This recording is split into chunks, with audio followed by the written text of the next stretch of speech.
Hello everybody and welcome back to the channel. So, this will be the first Star Wars set in quite a bit. I had the Star Destroyer, but other than that, I've been relatively waiting for May 4th to do a lot, but since as of recording this, we're at the end of April, and May 4th is just around the corner, I actually found this, in my spare sets.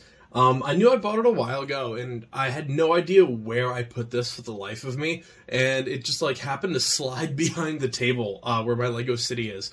And I was doing a little bit of reorganizing underneath, which is where I keep a lot of spare sets I'm not ready to build, building supplies, stuff like that. And lo and behold, there it was. So this is the Death Star Cannons set number 75246. Comes in at just under 160 pieces. This is, again, going to be a little bit of a smaller build, just like the Mario set. But I do like doing smaller videos like this too, especially if I'm just busy for the week. It is nice to just be able to build a little set, make a video on it, talk about it a little bit, and go on from there. You can see a little bit on the back. So this is only going to have two minifigures. It is going to have a Death Star Trooper, which ironically, I actually don't have one of these yet, so that is exciting, and then a cloaked Ben Kenobi right before his duel with Darth Vader.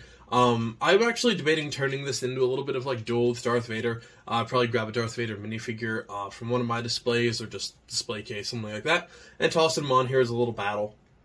We'll see once I actually get to build out what I want to do. But yeah, just a cute little set. Nothing too fancy again today. I do have my 700 subscriber set already picked out. Hopefully that's not too presumptuous of me to assume I'll hit 700. We are very, very close at this point, and getting a little bit better each day. So hopefully I'll be able to build that soon. It is quite massive. And is officially the rarest set I own, and most expensive. So Star Daily Bugle, you've been a little bit etched out for the most expensive LEGO set in my collection. And then from a retired start point, I believe it beats out either the ATTE from 2008 or the Republic Gunship. Those are both quite rare and expensive nowadays. But yeah, doing little sets like this. This will most likely be just a smaller feature video. If you're interested in more content, I do daily uploads every single day at 11 a.m. Some short videos as well throughout, and then either smaller builds or just little things I do, like boss battles, or I talk about comic books, toys, stuff like that. I will do at 5 p.m. Usually a couple times a week, maybe a little bit more, depending on what I have going on. But yeah, without further ado, let's get started on this build, guys.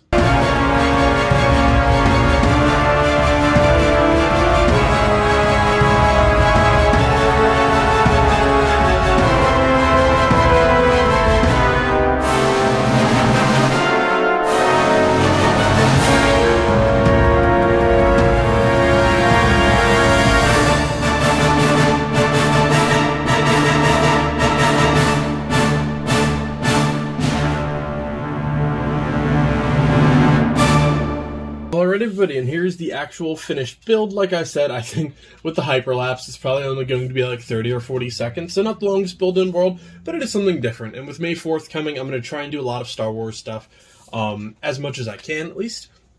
Now, I always start with the minifigures. We do have the Death Star Trooper. Like I said at the beginning, this is my actual first Death Star Trooper. I love the helmet. It's definitely very, very unique. It comes with a pistol, standard face, a little bit of a microphone and a headpiece there. It's pretty cool. Then we, of course, have Ben Kenobi. Pretty standard garment for him. Does have a little bit of a different hood piece than I'm used to. That's actually pretty cool. And his cape. Then for the actual build itself, we obviously do have the Death Star cannon here. That is the entire premise of this set. It's on a really cool Lazy Susan feature, which I really like. The lime green is always a really neat feature as well. And this, of course, does shoot. As you saw during the video, if this is your first time seeing my cat Arthur, he likes to destroy things. So anytime he hears a bag rustle, which is why I have to ditch the bags as fast as possible, he did make a slight appearance during the build. He's over there munching on some kibble right now, so I'm not going to shoot that missile, because I do know it'll be a race with that cat to try and get it. But yeah, no, this is overall pretty cool. It's on a really nice swivel feature. I do like the little red accent as well. And then over here, the actual charges, I shouldn't say charges, but right here is technically the little handle. It doesn't do anything, but when Ben actually sabotages it to get past in New Hope, that is going to be the little feature here, as you can see on the box. Then, I'll turn this a little bit, you just pull this little lever, and there you are. It just disappears. And I don't like that they used a brown piece for it. I feel like a black one would have been a little bit better just because it would have fit.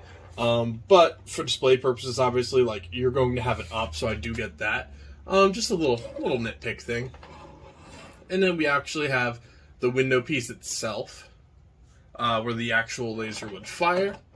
So yeah, again, it's not the biggest set in the world, but it is something a little bit different. I like having a Death Star Trooper now. That's something pretty cool. Now, I usually do say where I'm going to put these sets, or what I'm doing with them, why I built them, because every set really has a purpose with me. For this one, this is kind of one of those sets where I bought it because I maybe want to renovate this into like a Darth Vader versus Ben Kenobi scene. I'm not 100% sure yet, and I decided not to do anything special with this today. The Death Star Trooper will go in a display case that I have. The way I kind of do it, and I would like to show off minifigures once I actually start getting these cases a little bit more organized. It's basically like a picture frame or shadow box that holds like 20 Lego figures or so, and I have them separated between clones, Jedi, Empire, Rebels, Bounty Hunters, and none of the new movies, because I honestly couldn't really care less about a lot of the characters in the new movies, but this will be added to the Empire. I think I have about 3 Ben Kenobis just taking up space, so if I like this one a little bit more than the rest, that's what I'll do with him. And then the Death Star cannon itself, I am debating adding the cannon to the Space Police base that I have actually above my city, which is something I've never talked about or shown on here, but I think I need to do something a little bit more with that. It's a combination of Space Police, Exoforce, oh not Exoforce, Galaxy Squad, and Mars Mission, which is really, really cool, actually. Having a, like, Mac turret, almost Halo style. So I think the cannon could actually be a pretty good, like, roof feature there in the prison. That is something I might work on, actually. But yeah, that is a wrap on this build. In terms of upcoming projects, I do have the Harry Potter brick heads yet. I still have the Seinfeld project as well, that I both need to do. The 700 subscriber project is going to take me quite a bit to actually do. And I'm going to switch up a little bit how I shoot bigger videos. So look forward to all of that in the future. Plus, May 4th is just around the corner as well, so a lot of Star Wars coming our way. So yep, I upload every day at 11 a.m. Feel free to check out everything else. If you're a big fan of LEGO and or Star Wars, I'm playing LEGO Skywalker Saga currently, and I'm also playing Resident Evil 4. I'm playing Star Wars Battlefront as much as I can, and then as well as Dredge, and some other projects upcoming. The new Star Wars Jedi game as well. I'll be playing that once I get back from vacation. And then through the month of May, there's going to be a lot of Star Wars content. So yeah, feel free to check out my other works, and I'll see you next time, guys. Happy building, everybody.